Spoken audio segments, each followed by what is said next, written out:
The first time it happened, I thought he was just tired.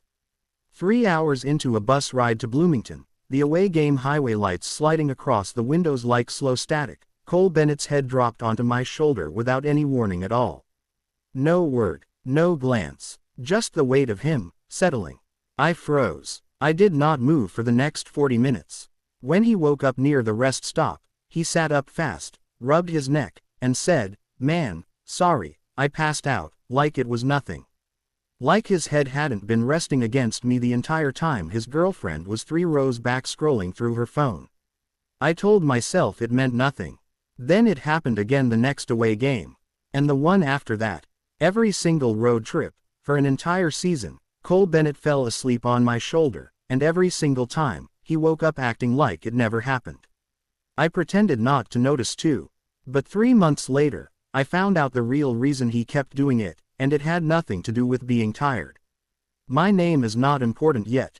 What matters is that I was the quiet one on a team full of loud voices, the guy who sat in the back of the bus with headphones in, more comfortable watching people than being watched. I ran point for our university's Division II basketball team, not because I was the most talented guy on the roster, but because I never missed a rotation and never said more than I needed to. Cole Bennett was the opposite of everything I was. He was the guy who remembered everyone's name after meeting them once. The guy who could walk into a party and somehow end up in the center of it without trying. 6'3", sharp jaw, the kind of easy laugh that made strangers want to be near him. He played shooting guard, and he played it like he owned the court, like hesitation had never once entered his mind. He had a girlfriend named Paige, a communications major with a bright, practiced smile, who showed up to nearly every home game wearing his number on a shirt she'd had customized. They had been together since sophomore year. Everyone on campus knew them as a couple the way you know landmarks. Cole and Paige, a fixture. I was not supposed to matter to any of that. I had transferred in the summer before junior year, quiet and cautious, still adjusting to a new roster, a new city, a new version of myself I was trying to build somewhere nobody knew the old one. Back home, in a small town 2 states over, I had learned early that being different was something you kept folded small, tucked into a back pocket where nobody could reach it. I had a name for what I was, even if I had never said it out loud to another living person. I liked boys. I always had. I had simply never told anyone, and I had gotten very good at making sure nobody ever noticed. Cole noticed anyway. Not the truth of it, not at first. Just me. He started sitting next to me on bus rides in October, when half our starting 5 still didn't know my last name. He would drop into the seat beside me without asking, put one earbud in, and say something like, "You listen to actual music or just weird ambient noise?" And somehow that would turn into 40 minutes of him listing off albums while I said almost nothing and liked it anyway. By November, it wasn't a question of whether he'd sit next to me. It was assumed. The rest of the team started calling us Bennett and the Shadow, because wherever he went on road trips, I ended up folded quietly into whatever he was doing. I didn't understand why. I still don't think. At the time, I let myself ask the real question. I told myself he was just friendly. Cole was friendly with everyone. That was simply the kind of person he was.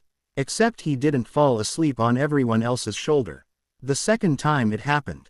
On the way back from Bloomington, I finally worked up the nerve to look down at him while he slept. His face looked different like that, softer, the easy performance of confidence stripped away, replaced by something almost unguarded. I remember thinking that this must be what he looked like as a kid. I remember thinking I should wake him up. I remember not doing it. When he startled awake somewhere past the state line, he blinked hard, looked at me, and for exactly 1 second, before the practiced version of himself clicked back into place, something crossed his face that looked a lot like fear. Then he laughed it off. "Dude, why didn't you shove me? That's so embarrassing." "You looked tired," I said. "I'm always tired," he said, and turned to look out the window, and didn't say anything else for the rest of the ride, which was unusual, because Cole Bennett rarely went quiet. I noticed things after that. Small things. The kind of things you only notice if you've spent your whole life learning to read a room before it reads you. I noticed that Cole checked his phone differently around Paige than he did around me. Around her, he barely looked at it. Around me, he'd glance at a text, lock the screen fast, then unlock it 2 minutes later without actually reading anything, like the motion itself was the point. I noticed that in the locker room, he changed a certain way when other guys were around, loud, joking, throwing towels, performing a version of easy masculinity that got laughs. But if it was just the two of us, running late after everyone else had cleared out, he went quiet. Careful, like he was choosing every word before it left his mouth. I noticed that whenever Paige showed up somewhere I was also standing, he would put a careful, visible amount of space between me and him, a hand on her waist a beat too deliberate, a joke aimed at me a beat too sharp, like he needed her to see something that wasn't actually there. And I noticed that the moment she walked away, that space collapsed instantly, and it was just us again, easy and unbothered, like the performance had never happened. I told myself I was imagining things. That I was reading signals into a straight guy's ordinary kindness because some lonely, hopeful part of me wanted them to mean something. Then came the party in January. It was after our win over Marquette, at a house 3 blocks from campus that smelled like spilled beer and cheap cologne. I didn't usually go to these things, but Cole had asked me directly, which almost never happened, and something about the way he asked, quieter than usual, made me say yes before I'd thought it through. I found him near midnight sitting alone on the back porch steps, away from the noise, a beer he wasn't really drinking hanging loose in his hand. "Thought you'd be inside holding court," I said, sitting down beside him. "Needed air," he said. We sat there for a while without talking, which was rare for him, and comfortable in a way I didn't examine too closely. "Can I ask you something?" he said eventually, staring out at the dark yard instead of at me. "Sure. Do you ever feel like you're playing a character? Like, all day, every day, you're just performing some version of yourself that everyone expects, and you don't even remember anymore what the real one sounds like?" I went very still. "Yeah," I said, quieter than I meant to. "Every day." He looked at me then, actually looked, like he was searching for something in my face he wasn't sure he had permission to look for. "I figured you might," he said. Before I could ask what that meant, Paige's voice cut across the yard, calling his name, and he stood up fast, way too fast, brushing off his jeans like the moment itself was something to hide the evidence of. "Coming," he called back, and then, quieter, just to me, "Don't tell anyone I said any of that." "Said what?" I answered, because I understood, instinctively, that the safest thing I could give him was an excuse to pretend it hadn't happened. Something in his face loosened with relief. That was the night the mystery stopped being a curiosity and became something I couldn't stop turning over. Why did a guy with a girlfriend, a reputation, a whole identity built on effortless confidence, look at me like I was the only place he could set that identity down? The clue that changed everything came from Marcus. Marcus was our starting center, a broad, easygoing guy who had roomed with Cole freshman year before the athletic department reshuffled housing. We were doing laundry in the dorm basement one Sunday, both of us waiting on machines, when he said, out of nowhere, "You and Bennett are basically attached at the hip now, huh?" "I guess," I said carefully. "It's kind of funny," Marcus said. Freshman year he was exactly like that with this guy Danny.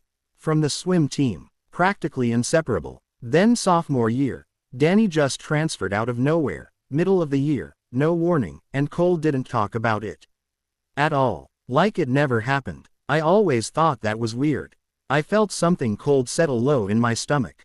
"What happened to Danny?" Marcus shrugged. "No idea." Cole shut down every time anyone asked. Eventually people stopped asking. I didn't sleep much that night. I lay in the dark running the timeline over and over. A guy Cole had been close to. A sudden disappearance. A silence so total that even his own roommate never got an answer. I told myself it was probably nothing. Roommates fall out. People transfer for 100 reasons that have nothing to do with anyone else. But I couldn't stop thinking about the way Cole had looked at me on that porch step, like he'd said something true by accident and was terrified of what it might cost him. The next away game, the shoulder thing happened again, except this time, right before he drifted off, half asleep already, he said something so quiet I almost missed it. "You're not gonna disappear on me too, right?" I turned to look at him, but his eyes were already closed, his breathing already slow and even, like he'd said it from somewhere just outside of consciousness, a thought that had leaked out before he could stop it. I didn't answer. I don't think he was actually awake enough to hear one. But I held very still for the rest of that ride, turning the sentence over and over, trying to understand what it meant, what Danny had to do with any of it, why a straight guy with a girlfriend was afraid of me leaving. February brought the first real crack in everything. We had an away tournament in Ohio, 3 games in 4 days, the kind of stretch that leaves you running on stale coffee and adrenaline. Paige came along for the first time that season, riding with us on the team bus instead of driving separately, which meant the dynamic that had quietly built itself around Cole and me for months suddenly had an audience that mattered. He didn't sit next to me. He sat with her instead, 3 rows up, her head on his shoulder the way his had so often been on mine, and I told myself that was exactly how it should be. That was the correct order of things. I stared out my own window and tried not to feel the specific, hollow shape of missing something I had never actually been allowed to call mine. But I caught him looking back at me twice. Both times, he looked away too fast, like he'd been caught doing something he couldn't afford to be caught doing. That night, in the hotel, my phone buzzed close to 1 in the morning. "Cole, you awake?" Me, "Yeah, Cole, can you come to the ice machine on my floor?" I told myself I could say no. I did not say no. He was standing there in a team hoodie, hair messed up like he'd been running his hands through it, an ice bucket in his grip that I don't think either of us actually cared about. "I can't sleep when you're not next to me on the bus," he said, before I'd even fully rounded the corner. No preamble, like the words had been sitting loaded in his chest for hours and he needed to get rid of them before he lost his nerve. I didn't say anything. I didn't trust myself to. "That sounds insane," he said, laughing at himself in a way that had no real humor in it. "I know how that sounds." "What happened with Danny?" I said instead, because I couldn't hold the question in anymore.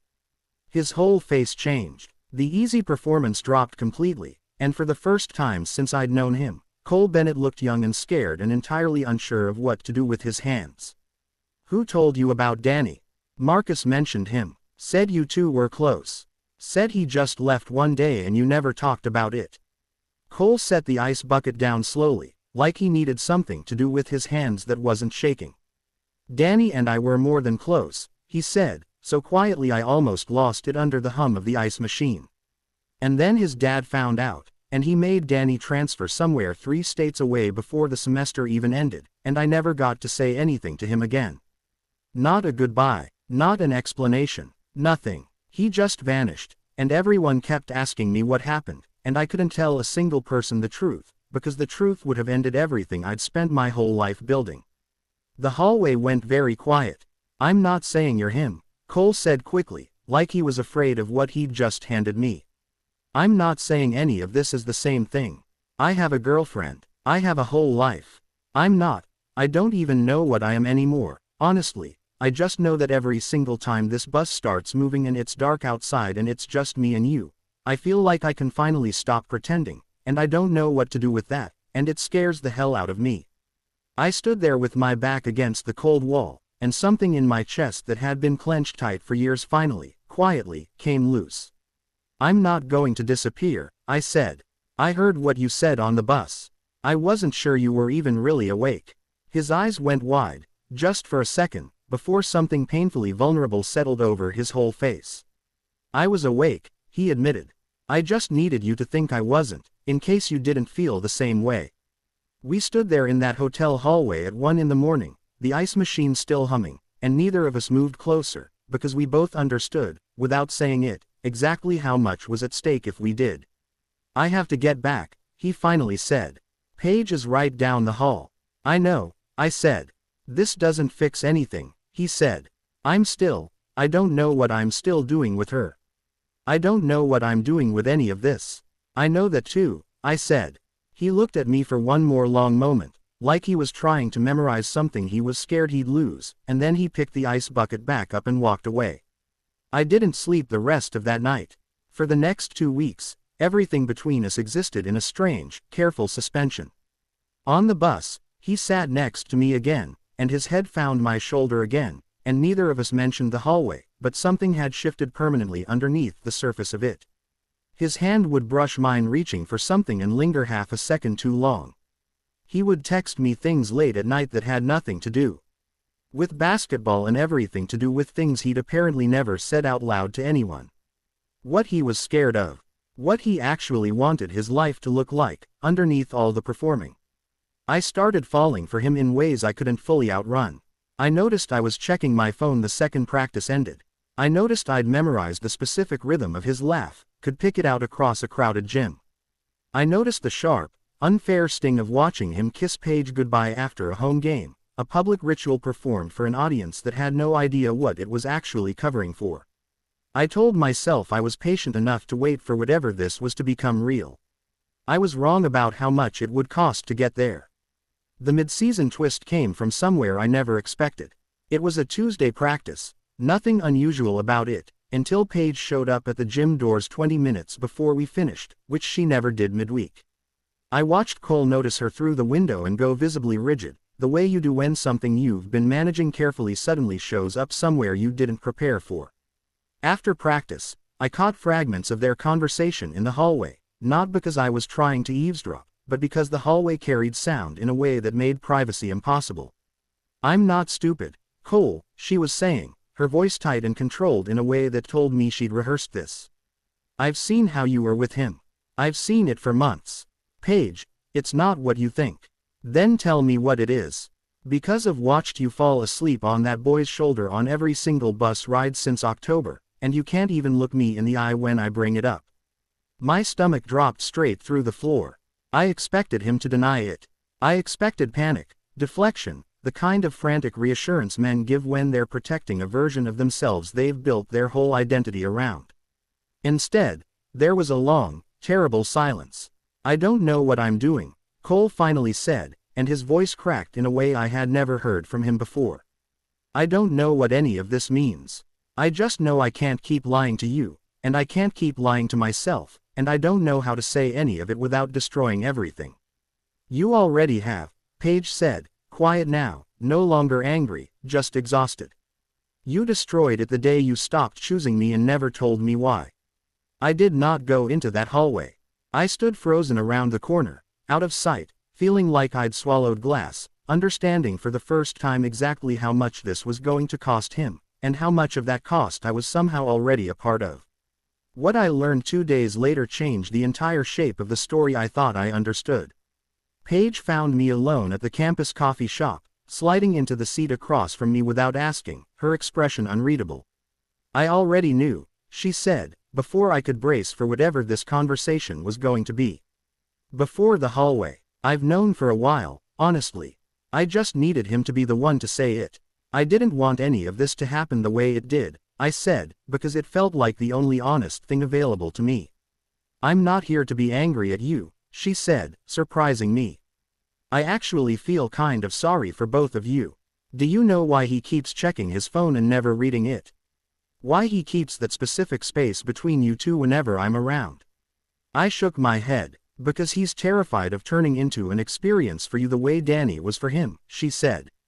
"He watched what happened to that relationship. He watched Danny get erased overnight because someone else decided their love wasn't allowed to exist publicly.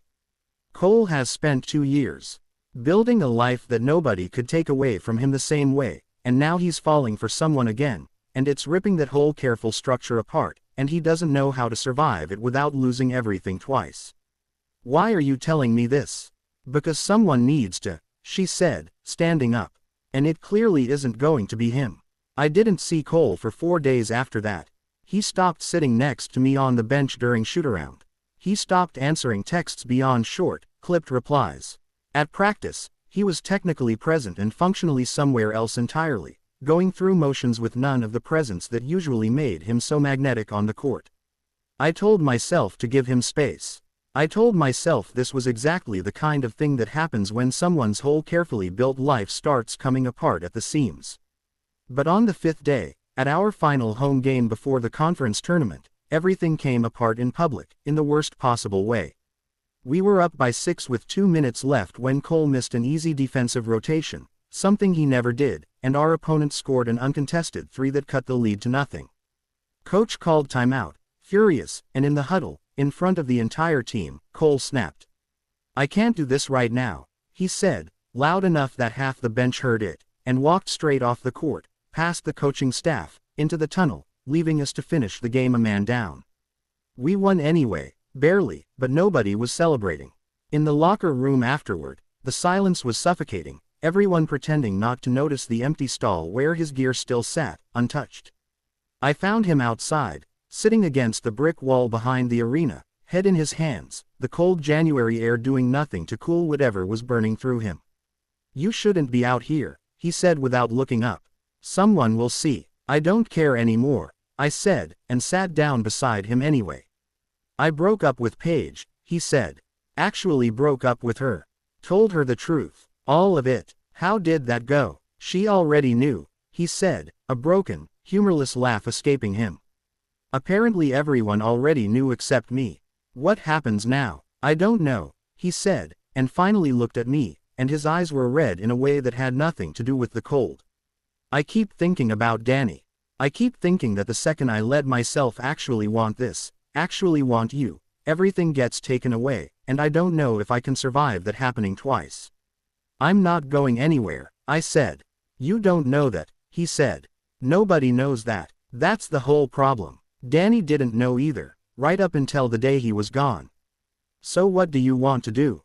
Keep performing for the rest of your life so nothing gets taken from you, except the one thing that actually made any of it worth performing for?" He didn't answer. He just stared at the parking lot, jaw tight, and for a moment I genuinely believed I had lost whatever chance we'd had, that fear had already won before either of us got the chance to fight for anything. "I need time," he finally said. "I need to figure out who I am without an audience watching me do it." "Okay," I said, even though it broke something in me to say it. "That's not me saying no," he said quickly, catching the look on my face. "That's me saying I need to say yes for the right reasons instead of out of panic." I didn't hear from him again for 11 days. 11 days of watching him at practice, technically present, emotionally somewhere I couldn't reach. 11 days of empty seats between us on a bus that had once felt like the only place either of us could breathe honestly. 11 days of convincing myself I had imagined the entire thing, that hallway confession and porch step conversation, nothing more than a version of hope I had built out of loneliness and wanting. The conference tournament arrived on day 12. We were staying in a hotel 3 hours from campus, the biggest games of the season ahead of us, and the bus ride there was the quietest one all year. Cole sat 3 rows ahead of me, alone, staring out the window the entire drive. We lost the semifinal. Badly. The kind of loss that leaves a locker room in complete silence, everyone changing out of their uniforms without a single word. I was the last one left in the locker room, taking my time, not ready to face the empty hallway outside, when the door opened and Cole stepped back in, already showered, hair still damp. "Everyone's gone," I said. "I know," he said. I waited until they were. He stood there for a moment, hands shoved in his pockets, looking more nervous than I had ever seen him, even more than that first hallway confession. "I talked to my parents," he said. "Told them everything. My dad didn't say much. My mom cried, but not the bad kind, I don't think. Just overwhelmed. They still love me. I wasn't sure they would." "That's good," I said carefully. "That's really good, Cole.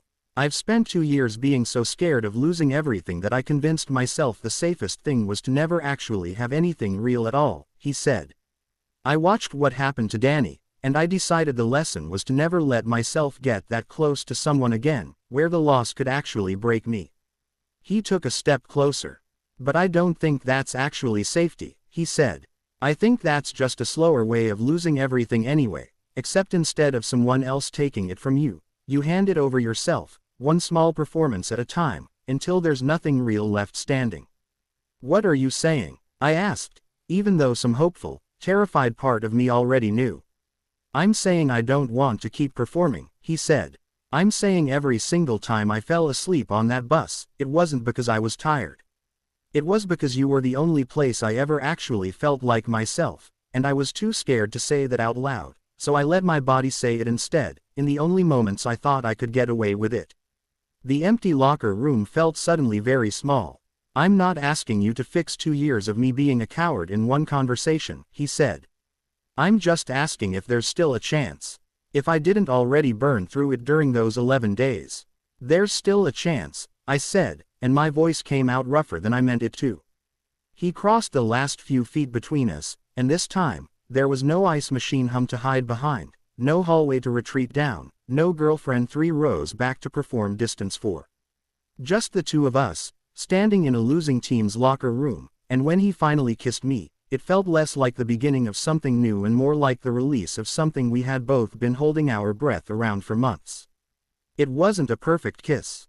It was clumsy, both of us shaking slightly, both of us pulling back once to check the other's face for regret and finding none.